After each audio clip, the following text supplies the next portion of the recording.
Hi friends, എല്ലാവർക്കും ഉപ്പും പുളിയും കുക്കിങ്ങിലേക്ക് സ്വാഗതം. ഇന്ന് ചക്കക്കുരും മുരിങ്ങക്കായും കൊണ്ട് തേങ്ങ വറുത്തരച്ചിട്ടൊരു കറി വയ്ക്കാം.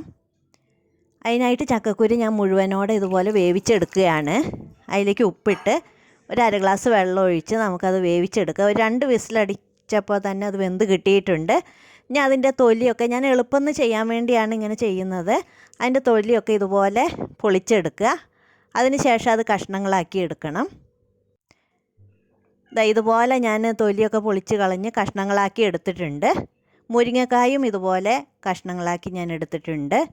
ഇനി അതെങ്ങനെയാണ് പാകം ചെയ്ത് നോക്കാം. അതിലേക്ക് സവോള, 2-3 പച്ചമുളക്, കറിവേപ്പില, ഒരു തക്കാളി, ഒരു കഷ്ണം ഇഞ്ചി, 2-3 വെളുത്തുള്ളി, 1/2 ടേബിൾ സ്പൂൺ കുരുമുളക്, ഇത്രയും സാധനങ്ങൾ എടുത്തിട്ടുണ്ട്. ഒരു പാൻ വെച്ച് ഈ സവോളയും പച്ചമുളകും കറിവേപ്പിലയും കൂടെ അതിലിട്ടൊന്ന് എണ്ണ ഒഴിച്ച് അതിൽ വഴറ്റാം.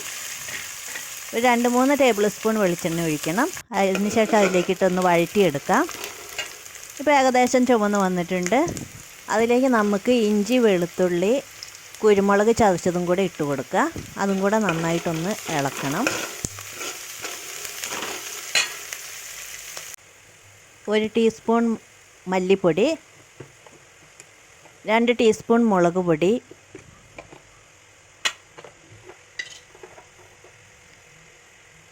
1/4 ടീസ്പൂൺ മഞ്ഞൾപ്പൊടി, ഇത്രയും സാധനങ്ങളിട്ട് നന്നായിട്ടൊന്ന് അതിൻ്റെ പച്ചമണം പോകുന്നത് വരെ 1 മിനിറ്റ് ഒന്ന് ഇളക്കണം.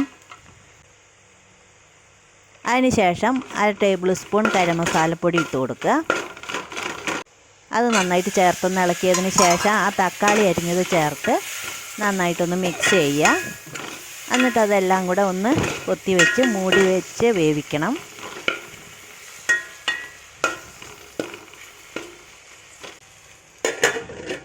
ഒരു 3 മിനിറ്റ് വയ്ക്കുമ്പോൾ അത് വെന്തിട്ടുണ്ടാകും. നന്നായിട്ടൊന്ന് അതൊന്ന് ഉടച്ചെടുക്കുക.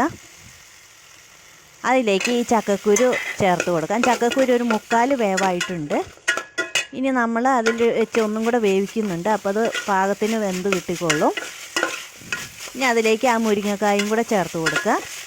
മുരിങ്ങക്കായ് നമുക്ക് വേവിച്ചെടുക്കേണ്ടതുണ്ട്. അതുകൊണ്ട് അതിലേക്ക് കുറച്ച് വെള്ളം ഒഴിച്ച് മുരിങ്ങക്കായ് വേവിച്ചെടുക്കണം. ആവശ്യത്തിന് ഉപ്പിട്ട് കൊടുക്കുക. ഇനി 1 ഗ്ലാസ് വെള്ളം, തിളപ്പിച്ചാറിയ വെള്ളമാണെങ്കിൽ ഏറ്റവും നല്ലതാണ്. കറികൾക്കൊക്കെ തിളപ്പിച്ചാറിയ വെള്ളം ഒഴിക്കുമ്പോൾ അതിൻ്റെ ടേസ്റ്റ് പോകാതെ ഇരിക്കും. അതിലേക്ക് 1 ഗ്ലാസ് വെള്ളം ഒഴിച്ച് അതൊന്ന് വേകാൻ മൂടി വയ്ക്കാം.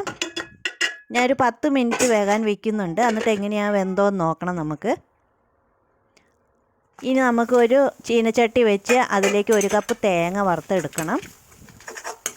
അതിലേക്ക് 2 വറ്റൽമുളകും, 2-3 ചുവന്നുള്ളി, കറിവേപ്പില, ഇത്രയും സാധനങ്ങളിട്ട് തേങ്ങയൊന്ന് വറുത്തെടുക്കുക. അപ്പോൾ ഞാൻ തേങ്ങ വറുത്തെടുത്തിട്ടുണ്ട്. ഇനി നമുക്ക് ഒന്നും കൂടെ അത് വെന്തോ നോക്കാം. ഇനി കുറച്ചും കൂടെ വേകാനുണ്ട്. അപ്പോൾ ഒരു 5 മിനിറ്റും കൂടെ ഞാൻ മൂടി വയ്ക്കുന്നുണ്ട്. 5 മിനിറ്റ് കഴിഞ്ഞ് ഞാൻ നോക്കിയപ്പോൾ എല്ലാം നന്നായി വെന്ത് വന്നിട്ടുണ്ട്. അപ്പോൾ ഈ തേങ്ങ അരച്ചത് അതിലേക്ക് ചേർത്ത് കൊടുക്കുക. നമുക്ക് പാകത്തിന് ചാറ്, കുറുകിയ ഒരു ചാറോട് കൂടി നമുക്കിതെടുക്കണം. ഞാൻ ആ ചാറ് കഴുകിയിട്ട് ആ വെള്ളം കൂടെ, അധികം വെള്ളം ആകരുത്, വെള്ളം പോലെയായ ടേസ്റ്റ് ഉണ്ടാവില്ല. ഒരു കുറുകിയ ചാറോട് കൂടി നമുക്കിതെടുക്കാം. അപ്പോൾ പാകത്തിന് അതൊന്ന് ചെറിയ തിള വരുമ്പോൾ, അധികം തിളയ്ക്കണ്ട, ചെറുതായിട്ട് തിളയ്ക്കുമ്പോൾ അതിലേക്ക് വറ്റൽമുളകൊക്കെ ഒന്ന് കാച്ചി ഒഴിക്കണം. 2-3 വറ്റൽമുളക്, കറിവേപ്പില ഇട്ട് കൊടുക്കാം. 1/2 ടീസ്പൂൺ മുളക് പൊടി ഇട്ട് കൊടുക്കണം. അത് കറിക്ക് ഒരു കളറും ടേസ്റ്റൊക്കെ കൂടാനാണ് അങ്ങനെ ചെയ്യുന്നത്. അതൊന്ന് വഴറ്റി അതിലേക്ക് ഒഴിച്ചു കൊടുത്തു. ഞാൻ ഒഴിച്ചു കൊടുക്കുന്നത് അത് കിട്ടിയിട്ടില്ല, അതുകൊണ്ടാണ് ഇതിൽ കാണാത്തത്. അതിൽ വീഡിയോയിൽ കിട്ടിയില്ല.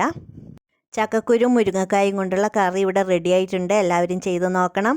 താങ്ക്